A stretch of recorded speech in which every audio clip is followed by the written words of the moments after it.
কে নেয় 10 টাকা? কে নেয়? ওই যে ভিতরের লোকই সিটি কর্পোরেশন সিটি কর্পোরেশন টাকার কথা কোনো রসিদ দিছে? রশিদ আছে তাই রশিদ দেখি রসিদ দেখি। আর ফালাই দিছে ফালাই 10 টাকা করে নাই 10 সিটি টাকা কর্পোরেশন স্যার এটা আগাম দেখি সিটি কর্পোরেশন সিটি কর্পোরেশনের এখান থেকে কোনো রসিদ দিয়ে এভাবে টাকা নেওয়ার কথা না। ওদেরকে ডাকবেন, ওদেরকে ডাকবেন। এখান থেকে কোনো গাড়ি যারা প্যাসেঞ্জার নামাই দিতে আসবে কারো কাছ থেকে টাকা নেবেন না, ঠিক আছে? ওদের বলে দিয়ে দেবেন।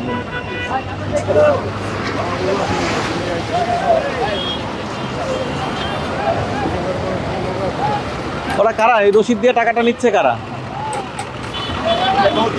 এই অভিযোগটা অনেকদিন পুরাতন। আপনার কি নাম? হ্যাঁ, সাহেল শাহ আলম। আপনি কি দায়িত্ব, কি পদে আছেন ওখানে? আচ্ছা, আপনি সিটি কর্পোরেশনের কি নাম আপনার? মাহবুব। আচ্ছা, এই যে আমাদের এই কাউন্ট এখানে দেখলাম যে সিটি কর্পোরেশনের নাম করে যে সমস্ত সিএনজি যাত্রী নামিয়ে দিয়ে চলে যাচ্ছে, ওদের কাছ থেকে 10 টাকা করে নিচ্ছে, জানেন এই ব্যাপারে আপনি? এটা যে আদায় করতেছে, আপনাদের আমি দায়িত্ব দিলাম আদায় করতে, তাকে ধরে আমার কাছে দিয়ে দিবেন।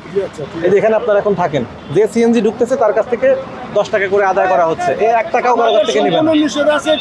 যাত্রী নামাবে যে আদায় করবে তাকে সরাসরি ধরে নিয়ে আমার যাত্রী আমাকে নিলে ডাক দিবেন। তারপরে তুমি টাকা নিতে পারবে। না, এখান থেকে কোনো যাত্রী উঠানো নামানোর জন্য কোনোটাতে এখানে কোনো টাকা নিবে না এখন, ঠিক আছে?